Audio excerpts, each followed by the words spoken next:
Bonjour, aujourd'hui je vais vous présenter le module numéro 1 d'utilisation des produits Forever pour les animaux. Ce module est destiné à vous apporter une information la plus complète possible sur la gamme de produits destinés aux animaux et de vous faire partager à travers des exemples concrets l'utilisation que j'en ai faite dans ma clientèle vétérinaire au sein de mon cabinet vétérinaire des Yvelines. L'aloe, vous le savez que nous utilisons dans les produits Forever, pour les humains et pour les animaux, est une sous-espèce bien particulière d'aloe, qui est l'aloe barbadensis Miller, aloe vera de son nom commun. Cette plante est répertoriée pour ses propriétés curatives, elle est étudiée dans les cursus de phytothérapie, c'est une plante médicinale. N'oubliez jamais que ce n'est jamais qu'une plante parmi des centaines d'autres et que donc les gens qui sont formés en phytothérapie utilisent bien d'autres plantes que notre aloe, même s'il est très important. Et ce qui est également fondamental, c'est de toujours garder à l'esprit que nous avons un statut juridique de complément alimentaire et de cosmétique et que donc les allégations thérapeutiques sont tout autant interdites et prohibées sur les animaux qu'elles le sont dans l'utilisation chez les humains. Les caractéristiques de l'aloe vera barbadensis Miller est donc c'est une plante de la famille des Liliacées, originaire d'Afrique du Nord, qui a été importée dans les Caraïbes au XVIIe siècle et qui a pour caractéristique fondamentale par rapport à toutes les autres plantes qui servent en tant que complément alimentaire, sa caractéristique est donc d'avoir concentré les principes nutritifs qui nous intéressent dans l'eau végétale de la plante sous forme d'un mucilage. Dans ce mucilage, on va retrouver au moins 75 nutriments intéressants pour la santé, de toutes les familles biochimiques confondues. J'ai pour habitude de me référer à un ouvrage de David Hirsch, qui est un confrère anglais, pour lister les composants du mucilage d'aloe vera. Donc la lignine, substance inerte responsable du pouvoir de pénétration dans le derme. Les saponines, dans saponine vous retrouvez la racine du mot savon. Ce sont donc des substances détergentes, antiseptiques. Il y a également des minéraux sous forme de traces, on parle d'oligo-éléments. Il y en a 9 différents dont la proportion relative va varier en fonction des années, des conditions de culture de la plante. Enfin, il y a des vitamines et elles sont très importantes, en particulier parce qu'on a toutes les vitamines du groupe B, qui sont les vitamines responsables du bon état des phanères, c'est-à-dire pour les animaux, les poils, les griffes, les ongles, éventuellement les plumes si on s'adresse aux oiseaux. Il y a également des enzymes qui sont pour la plupart des enzymes digestives. On sait que les enzymes sont très fragiles quand on transforme une plante pour la mettre dans un produit fini, donc d'où l'importance d'un procédé de stabilisation à froid. Les acides aminés, 7 des 8 acides aminés indispensables sont présents dans le mucilage d'aloe vera. Nous avons également de l'acide salicylique qui est un précurseur de l'aspirine, et des acides gras qui sont des stérols, et enfin la famille biochimique la plus importante, c'est la famille des sucres. Il y a dans le mucilage d'aloe vera des sucres à courte chaîne, des oses, et puis surtout des sucres à grande chaîne. Le plus important est l'acémanane, c'est un sucre à formule complexe qui intervient dans des réactions du système immunitaire, en particulier des réactions d'activation des lymphocytes T qui ont des propriétés antivirales. Alors les produits de chez Forever, le mode de préparation, de conservation de la pulpe permet de garantir, par un procédé de stabilisation à froid, que tous les principes cités précédemment restent actifs dans le produit fini. L'autre caractéristique essentielle, c'est que dans notre bidon, il y a effectivement quasiment à 99,9% l'eau végétale de la plante telle qu'elle était à l'état naturel. Ceci garantit ce qu'on appelle en médecine une biodisponibilité optimum de tous les nutriments que je vous ai cités tout à l'heure. Alors, quelles sont les principales propriétés pour les animaux du mucilage d'aloe vera?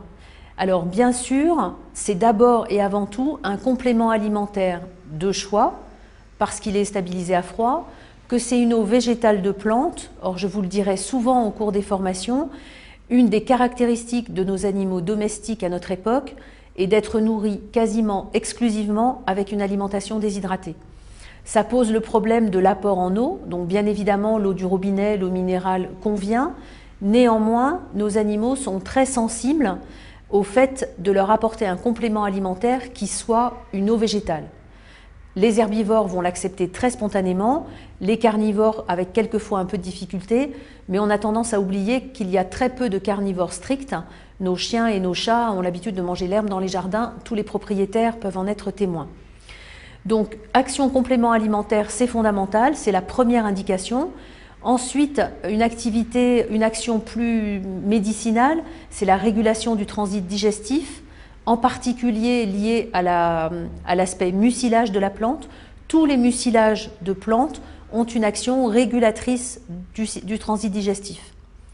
Il y a également une action anti-inflammatoire majeure du mucilage d'aloe vera, avec une action anti-inflammatoire locale et systémique. Systémique, c'est-à-dire qu'il peut s'appliquer à distance. Une stimulation et une régulation du système immunitaire et une action privilégiée sur les cellules épithéliales. Donc pour ceux que ça pourrait choquer un petit peu comme vocabulaire, les cellules épithéliales sont les cellules des tissus qui sont entre nous et l'extérieur. Donc c'est bien évidemment la peau, ensuite toutes les cellules qui tapissent le tube digestif, toutes les cellules qui tapissent l'appareil respiratoire, l'appareil urinaire et l'appareil génital. Je vais maintenant vous énumérer les différents produits de la gamme animaux tels qu'ils vous sont présentés dans la brochure. En commençant bien évidemment par les plus importants qui sont les buvables, et les plus importants des plus importants, c'est donc la pulpe d'aloe référence 2. Je vous confirme que c'est exactement le même produit que la pulpe d'aloe référence 15. C'est simplement la France qui a fait un choix de communiquer et de faire un produit spécifique animaux. À l'arrivée des États-Unis, c'est exactement le même bidon. Donc dans le bidon référence 2 ou dans le bidon référence 15, vous avez exactement le même produit à l'intérieur.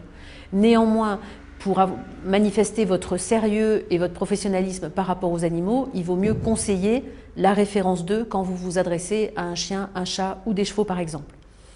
Alors, quelles sont les indications de notre pulpe d'aloe référence 2 pour les animaux? Je vais vous parler d'une façon générale avec quelques indications espèce par espèce. Donc d'abord, les animaux en bonne santé. Les animaux en bonne santé, bien évidemment, ont intérêt à avoir un complément alimentaire parce qu'ils ont une alimentation déshydratée, qui sont quelquefois en ville par exemple et qui sont stressés, il manque d'éléments naturels. Donc la pulpe est un excellent complément alimentaire. Vous aurez le tableau des posologies un petit peu plus loin. Ça permet également d'améliorer les performances sur tous les animaux qui sont un petit peu poussés, que ce soit des chiens de compétition ou des chevaux. Ça permet également d'améliorer la résistance aux infections.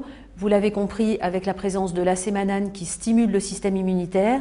Notre aloe est une plante d'ailleurs adaptogène, c'est-à-dire une plante tonique qui améliore la résistance au stress, la résistance aux infections. Ensuite, elle aide à la récupération après les efforts, toujours pour les animaux de compétition. Ça, ce sont les indications générales animaux en bonne santé. Lorsque les animaux sont malades et donc reçoivent un traitement spécifique par leur vétérinaire, on peut également proposer l'aloès comme complément alimentaire, comme complément de traitements médicaux classiques, soit par exemple comme indication dans des récupérations post-chirurgicales. Les anesthésies, quelles qu'elles soient, fatiguent l'organisme et les interventions qui vont avec aussi bien évidemment. Il y a également des syndromes de fatigue post-infectieuse parce que la formule sanguine a été modifiée, que l'organisme a été altéré, où l'aloe aide à la récupération. Et enfin, toutes les affections du système immunitaire. On sait à l'heure actuelle qu'il y a de plus en plus de pathologies, de dérèglement du système immunitaire avec les allergies, et elles sont aussi beaucoup plus nombreuses à notre époque sur les chiens et les chats qu'elles ne l'étaient il y a une vingtaine d'années. Donc voilà pour les indications. Les animaux malades en général vont être aidés dans leur procédé de récupération par la pulpe d'aloe vera. Ensuite, des indications spécifiques qui ne sont liées qu'à l'aloe. D'abord, la régulation du transit digestif, c'est la plus importante. Alors chez les chiens, sachez que la prise d'aloe vera est facile mélangée à l'aliment, le goût amer ne les dérange pas du tout. La quantité moyenne, 5 à 10 millilitres de pulpe pour 10 kg de chien et par jour, éventuellement mélangé à l'aliment. Ça va être intéressant sur les constipations passagères ou chroniques, des chiens qui ont mangé des os, qui sortent de la SPA, qui ont une transition alimentaire par exemple. Ça peut également être utile sur des diarrhées de stress ou d'adaptation grâce à la présence d'électrolytes qui permettent une bonne réhydratation de l'organisme. Chez les chats, d'une façon générale, l'appétence est beaucoup moins bonne. Les chats sont des animaux très difficiles, très délicats. c'est tout l'un ou tout l'autre, j'ai envie de dire. Il y a des chats qui vont prendre très spontanément l'aloe vera ou qui vont s'habituer au bout de 2 ou 3 manipulations. D'autres, c'est peine perdue, il vaut mieux pas insister. Les doses sont les mêmes. Un chat de 5 kg, 5 ml par jour, 1 ml kilo, on est dans une bonne fourchette. Il y a maintenant des gros chats, des races particulières comme les Maine Coon ou les Norvégiens qui sont vraiment des gros chats. On peut pousser la dose jusqu'à 10 à 15 ml par jour. Les indications générales, constipation, bourre de poils, tous les chats d'appartement qui ne voient jamais le soleil, qui ne voient jamais la nature, ont tout intérêt à prendre un complément alimentaire naturel avec une eau végétale comme l'aloe vera. Chez le cheval, on en parlera assez profondément dans le module 2 et surtout dans le module 3. L'absorption est très bonne mélangée au granulé. La dose moyenne en fonction des indications va aller de 60 ml jusqu'à 250 ml par jour.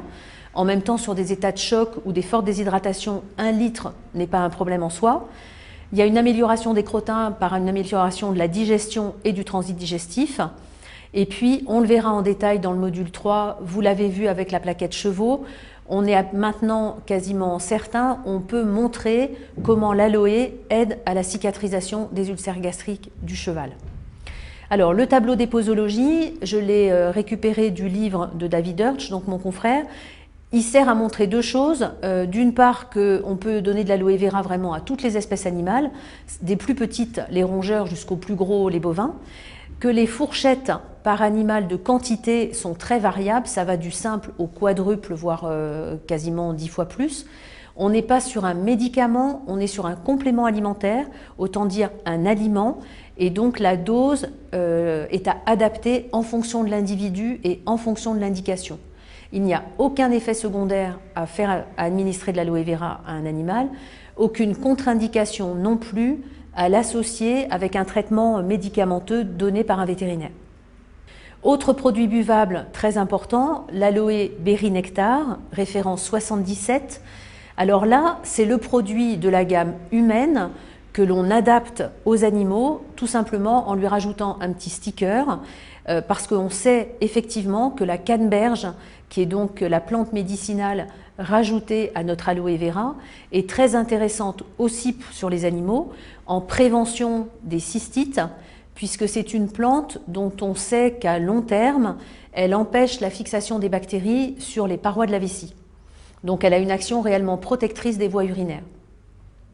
Le Freedom, référence 196, c'est un produit de choix sur le marché des animaux. Tous les gros laboratoires pharmaceutiques ont tous sorti des compléments alimentaires pour les chiens, les chats et les chevaux qui contiennent des chondroprotecteurs. Les chondroprotecteurs, ce sont donc des protecteurs chondro du cartilage. Il y a plusieurs familles disponibles sur le marché. Les principaux sont la chondroïtine, la glucosamine et le méthylsulfonylméthane. Nous avons la chance que les 3 soient associés dans le produit qui est le Freedom. Et en plus, ces chondroprotecteurs qui ont une action protectrice du cartilage, anti-inflammatoire, antalgique, vont agir en synergie avec l'aloe qui est lui-même un antalgique et un anti-inflammatoire. Il est très important que vous connaissiez les proportions relatives de chondroïtine, glucosamine et MSM dans le Freedom. C'est ce qui vous permettra de donner des points de comparaison par rapport à des professionnels ou des particuliers qui donneraient à leur animal un autre chondroprotecteur. Vous pourrez insister sur le fait que même si les quantités de chondroprotecteurs sont légèrement inférieures dans le Freedom par rapport à d'autres compléments alimentaires du marché, la spécificité de notre produit est l'association avec l'aloès qui a une très bonne affinité avec la muqueuse intestinale et qui donc augmente l'absorption intestinale des chondroprotecteurs qui sont des grosses molécules.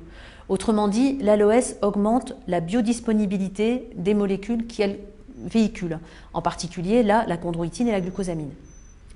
Alors, quelques indications espèce par espèce. Encore une fois, elles seront revues en détail dans d'autres modules.